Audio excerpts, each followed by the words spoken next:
நாம் கேட்கக்கூடிய துவா அல்லது நமக்காக வேண்டி யாரோ ஒருவர் கேட்கக்கூடிய துவா நம்முடைய வாழ்க்கையின் மிகப்பெரிய திருப்புமுனைக்கு காரணமாக ஆகிவிடும். எனவே தான் நண்பர்களே, துவாவை நாம் சாதாரணமாக எடை போட்டு விடக்கூடாது. நாம் கேட்கக்கூடிய துவாவாகட்டும் அல்லது நமக்காக வேண்டி யாரோ ஒருவர் கேட்கக்கூடிய துவாவாகட்டும், நல்ல துவாக்களை பெறுவதற்கு நாம் முயற்சிக்க வேண்டும். நல்ல துவாக்களை அதிகமாக அல்லாஹ்விடத்திலே கேட்க வேண்டும்.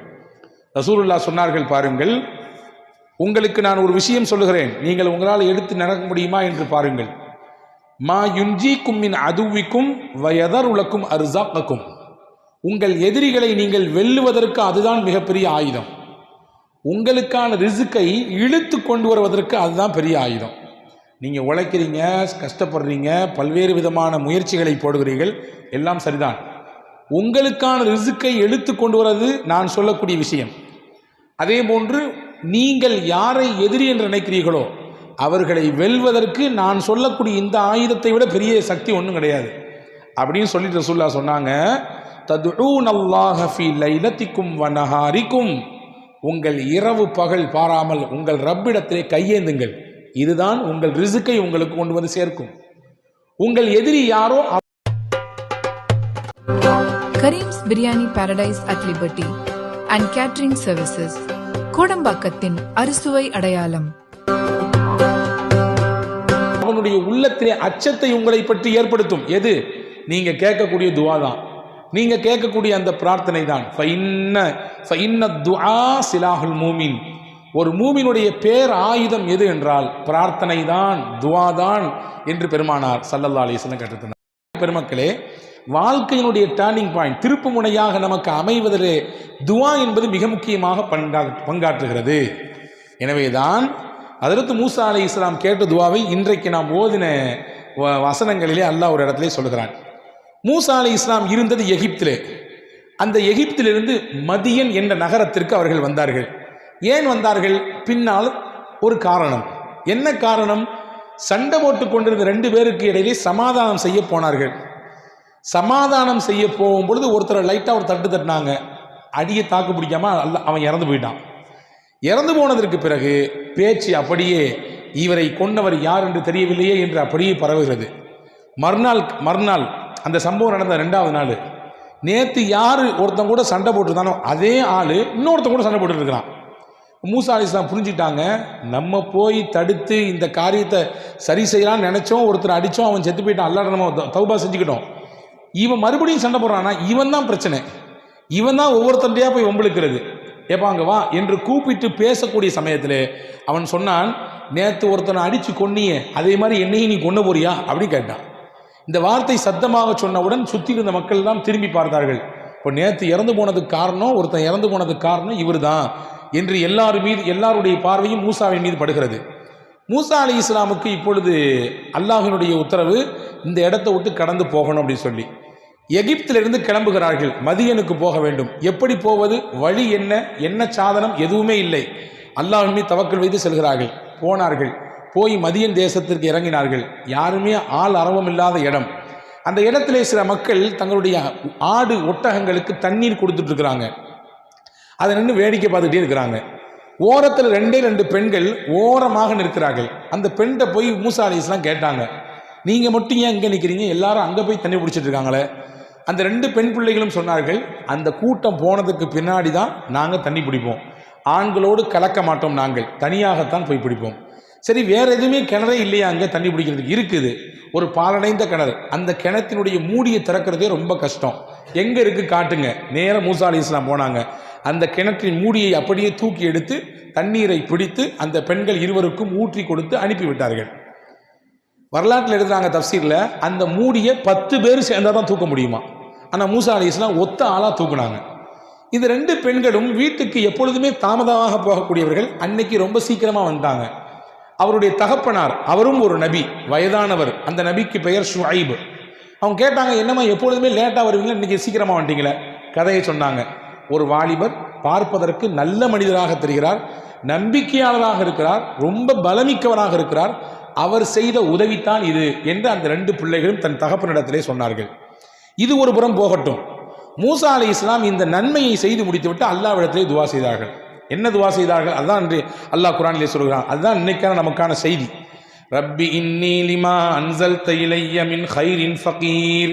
யா அல்லாஹ், என் மீது சுமத்தப்பட்ட இந்த குற்றத்தினாலே உன்னுடைய நாட்டத்தை நாடி நான் இதோ வந்துவிட்டேன்.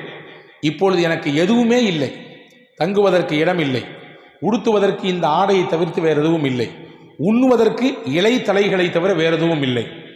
இப்பொழுது நீ எனக்கு எந்த நலவை கொடுத்தாலும் அதன் பக்கம் ரொம்ப தேவையானவன் நான். வைத்துக் கொள்ளுங்கள், ஊர் தெரியாது, பாஷை தெரியாது, எந்த ஒரு அறிமுகமும் இல்லாத ஒரு பகுதி, நாம் போய் தனியாக மாட்டிக்கொண்டோம். இப்பொழுது நம்முடைய மனநிலை எப்படி இருக்கும்? பாஷையும் தெரியாது, அறிமுகமான அவர்களும் இல்லை, எங்கே போய் இறங்கணும் எங்கே போய் சேரணும் இருந்த அட்ரஸ் ஃபுல்லாக தொலைஞ்சு போச்சு, எதுவும் இல்லாமல் இருக்கிறோம். இப்பொழுது நம்முடைய மனநிலை எப்படி இருக்கும்? இதோடு மூசா அலைஹிஸ்ஸலாமை கற்பனை பண்ணுங்கள். மூசா அலைஹிஸ்ஸலாம் அல்லாஹ்விடத்திலே கேட்டார்கள், யா அல்லாஹ், இப்போ எனக்கு என்ன கொடுத்தாலும் எனக்கு தேவை, எப்படியாவது எனக்கு வழிகாட்டு என்று கேட்டார்கள். இந்த துவாவின் பரக்கத் வரலாற்றில் எழுதுறாங்க, ஆசிரியர் பெருமக்கள் சொல்லித் தருவார்கள்.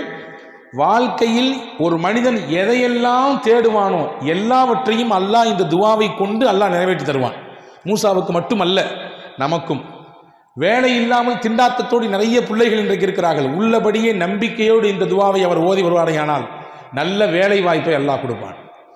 திருமணம் முடியாமல், ஜோடிகள் அமையாமல், வரன்கள் அமையாமல், ஆண் பிள்ளைகளுக்கு பெண் பிள்ளைகள் அமையாமல், அல்லது பெண் பிள்ளைகளுக்கு ஆண் மகன்கள் அமையாமல் வருத்தப்பட்டு கொண்டிருக்கக்கூடிய அந்த தம்பதிகள் அல்லது அந்த பிள்ளைகளை பெற்றெடுத்த பெற்றோர்கள் இந்த துவாவை தொடர்ச்சியாக ஓதினால் அல்லாஹ் நல்ல வரன்களை ஏற்படுத்தி தருவான்.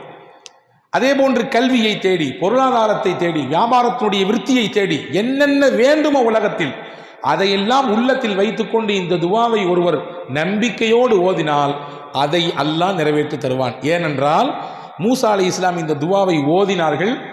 ஓதியதுதான் அவர்களுடைய வாழ்க்கையின் திருப்பு முனை. எதுவுமே இல்லாமல் நின்ற மூசா அலைஹிஸ்ஸலாமுக்கு முதலில் அங்கே ஷுஐப் அலைஹிஸ்ஸலாம் கூட்டு விடுறாங்க. உங்களுக்கு ஹெல்ப் பண்ணாங்கல்ல, அந்த வாலிபரை போய் கூட்டுவாங்கன்னு சொல்லி அந்த 2 பெண்களில் ஒரு பிள்ளை அனுப்பி வச்சாங்க. அந்த ஒரு பிள்ளை வந்து சொன்னது, என்னுடைய தகப்பனார் உங்களை கூப்பிடுறாங்க, நீங்கள் எங்களுக்கு ஹெல்ப் பண்ணுறதுக்கு, உங்களுக்கு உதவி செய்யணும்னு நினைக்கிறாங்க என்று கூப்பிட்டு விட்டார்கள். இப்போ ஒரு பெரிய ஆறுதல். ஆளே இல்லை என்று நினைத்தோம், அறிமுகமே இல்லை என்று நினைத்தோம், அல்லாஹ் யாரையோ நமக்கு இப்பொழுது அறிமுகப்படுத்துகிறான். முதல் ஆறுதலுங்க. வெளியூரில் வெளிநாட்டில் போய் இறங்குறோம், அங்கே ஒருத்தர் நமக்கு தமிழ் பேசுகிறாரு அல்லது நம்ம பாஷை பேசுகிறான்னு வச்சுங்களேன், அவரை முதல்ல பார்த்து பக்கத்து நெருங்கிடுவோம். நம்ம ஊருக்காரரா நீங்கள் அப்படிம்போம். அவர் இருக்கிறது கன்னியாகுமரியில் இருப்பார், நம்ம அங்கே இருப்போம்.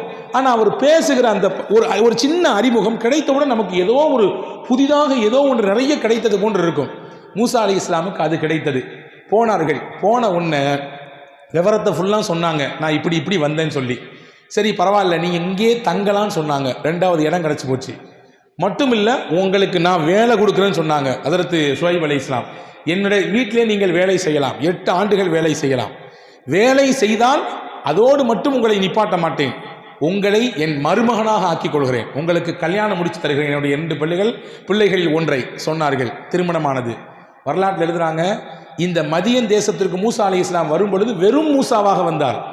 மதியனை விட்டு மறுபடியும் எஜிப்துக்கு திரும்பி போகிற பொழுது மூசா ரசூலுல்லாவாக போனார், இறைவனின் தூதராக போனார். இது ஏன் கிடைத்தது? இந்த துவாவினுடைய பரக்கத்.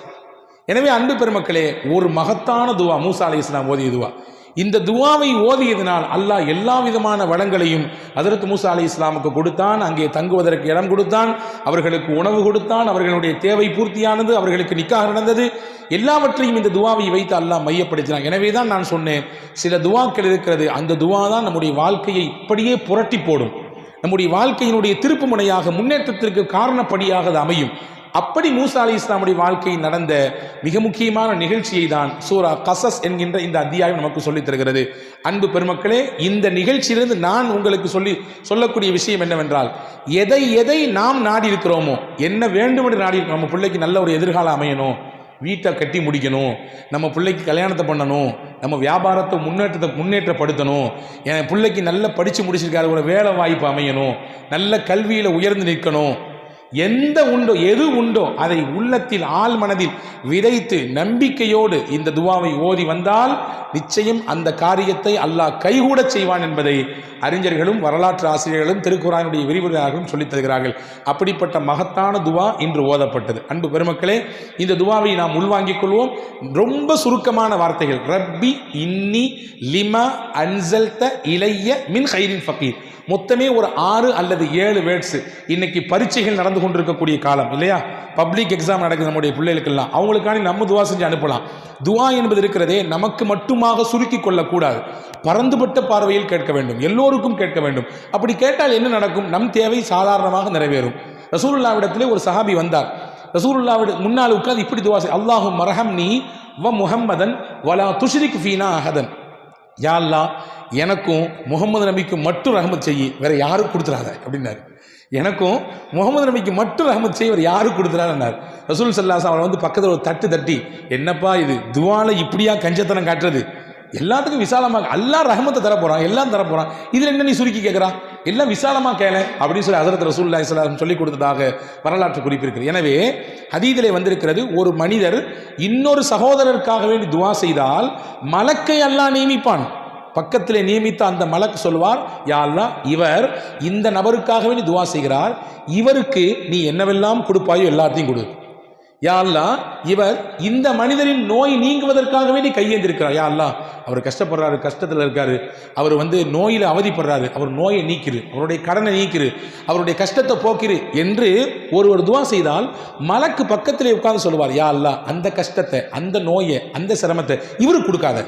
ஏன்னா இவர் இன்னொருத்தர் கேட்டுட்டு இருக்காரு, இன்னொருத்தருடைய சிரமம் நீங்க கேட்கிறார், இவருக்கு நீ கொடுக்காதே அல்லாஹ் என்று மலக்கு சொல்லுவார் என்று ஹஸரத் ரசூலுல்லாஹி ஸல்லல்லாஹு அலைஹி வஸல்லம். எனவே துஆ இருக்கிறது மகத்தான ஆயுதம். எக்கச்சக்கமான நபிமார்கள் துஆவை கொண்டுதான் இந்த சமூகத்திலே மிகப்பெரிய மாற்றத்தை ஏற்படுத்தியிருக்கிறார்கள்.